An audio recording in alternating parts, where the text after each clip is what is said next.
played on the whole record, but in the mixes, a lot of times the sounds were so massive with the DJs that I said like they should be louder. I don't want, because the drums, the acoustic drums were so small. Like even as big as we made them sound, they never got as big as the program drums. So maybe I went in and changed a couple notes. You know, all the cymbals are real, the overheads, and I would put maybe a fill in there or a fill in there, but it never was like full blown, you know. Sometimes I'll be the last one on the record, you know, completely the last one. So, which is very strange, you know. But you can do that these days with Pro Tools and so. Do you know what kind of sample you use for the album? No, everybody was different. All the DJs had different, whatever they, you know, their module was at that time was completely their thing, you know. So, you know, Skrillex had his own thing, 12 Planet had his own thing, and so there's so many machines and devices now for DJs. It's crazy, you know. I'm lucky to still have a job, you know. So, but nothing replaces live, you know. So when we play live, I bring out the E Pro snare, Pearl, and then we have 3 triggers on the kick drum, and so then it replicates every sound off the record. So the verse snare, it's all programmed. Then when the chorus snare comes up, it changes program automatically. So it's a lot of work. Well, it's a lot of pre-production, but then when we play live, it's just a click track. The click track comes on, and we play it, no problem. So. And did you like this new kind of drumming? Yeah, I mean it's different. It's not, you know, this band bends a lot. We push the time, pull back. You know, the older stuff is definitely organic. You know, but I've always done sessions, and I've done a ton of like work where I had to play the click track. So the click track doesn't bother me. What was different was playing the pad. The completely dead snare drum was way different than an acoustic snare drum. So, but we're, like I said, the kick drum's still acoustic, but the triggers, the main kick gets turned off, and just the triggers are on through the PA system. So everything else is organic, the cymbals and toms, you know. So. After, if you can send me some pics of your drums for the magazine. Yeah, sure. Yeah. We'll swap emails and okay. Yeah. Great. And now with the past, when did you start playing drums? Oh yeah. And why?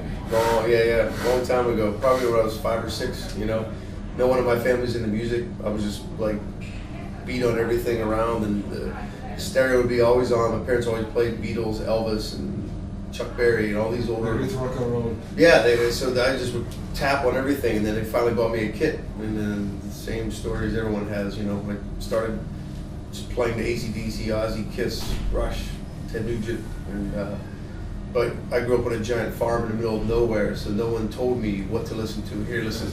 I just saw magazines. Kiss was on the cover, so okay, you know, Zeppelin. So then I just play along, and then. High school band, you know, I started doing all the concerts, symphonic. I did a lot of marching corps with the snare drum harness and all that, and started a small rock band in Pennsylvania, in Pittsburgh, and then me and the guitar player, when we graduated from high school, moved to LA to go to a music school, Musicians Institute, and it was like we just kind of an excuse to go out there and do that. So we went out and did the year of school, and which I thought I was good when I moved out there, but I sucked because my timing sucked. I didn't have a metronome or click track. I didn't know jazz, I didn't know Latin, I didn't know, you know, I just knew how to play to records and by feel, by heart, you know. And so I learned how to read, I learned how to do a lot of shit at that school, you know. So there's a lot of great teachers, Ralph Humphrey, Joe Picaro. Like I had more teachers than I thought. More than I ever knew about, you know. So it was like I had no idea that Ralph Humphrey played with Frank Zappa and all these amazing people.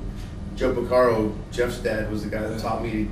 I was holding my sticks too tight. I was gripping like really hard, and he goes, "You want to play the rest of your life?" And I said, "Yeah, of course." And he said, "Well, you're gripping too tight. You can hit hard, but you can grip lighter." So he showed me the technique. So little things like that, you know, you think you know you're self-taught, but when you get out to monsters like that, and then everything changes, you know. So I remember you play some really strange ostinatos in Terry Bozzio style in your clinics. Yeah. trying to develop all these skills, or? Yeah, I mean, you're always practicing, you're always learning new stuff. You know, Bozio really influences me to push my four-way coordination, because he's just taken it so far in amazing, you know, ways, orchestral drumming, and to just, it's so inspirational watching his clinics. You know, it's so. But I was a big fan way back in UK in Missing Persons, so I go much further, you know, back than modern day Bozio, but weird people, like not just technical drummers. Like I'm a Phil Rudd from AC/DC is one of my favorite drummers, because he's just straight. It's right there, and it's like it's the real deal. There's no messing around. There's not a lot of people can do what he does, and everyone thinks he's a simple drummer. He's not. It's very complex what he does, the way he does it. You know, you can put 20 drummers in one room and tell them all to play Back in Black, and they're gonna sound totally different. You know what I'm saying? Like, so yes. It's all about your touch and the feel you give it, you know, so. On the beat or yep, behind the beat, the way, the sound you produce off the drum. There's just striking something, one note, you know, that's the biggest compliment I ever get, is when someone says, you know, my last band, Army of Anyone, they say, I knew it was you in 2 bars because of the way you hit the snare, the way a certain cymbal sounds like. That's a great compliment, because we're drummers, we don't have a guitar tone, we don't have a vocal, so, you know.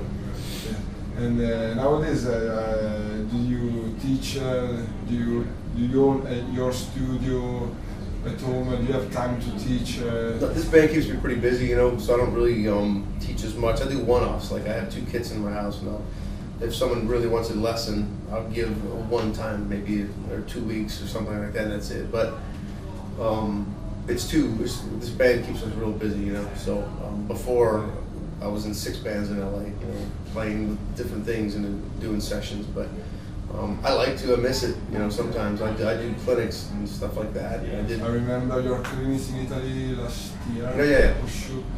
Near Milano. Mm-hmm. Yeah. Great thing. Yeah, thanks. You were there? Yes. Oh, cool. So like that kind of stuff. I just did Spanish, La Roja Fest in Barcelona at the end of the year, and I was supposed to do Mesa in Frankfurt next week, but I just couldn't make it work with the schedule. So, but I do stuff like that now more than I do teaching private lessons, you know, stuff like that. But I miss it, you know. It's like I taught 10 years at that school, and it's, of course, all the rock, double bass, and that stuff, because it was mostly all jazz, funk, and reggae and all that. So, you still, like, I wasn't. Everyone thinks I aced my classes when I went there. I didn't graduate and taught my class at all, because I didn't care about the grades. I wanted to learn more and go out and watch people. I didn't care about like what score I made on the test. No one gives a shit, right? So it's all about the experience, you know, meeting people with connections. So a lot of drummers just sit in their room and practice 6-7 hours a day, and they don't understand how important it is to go meet people and go out and play local gigs.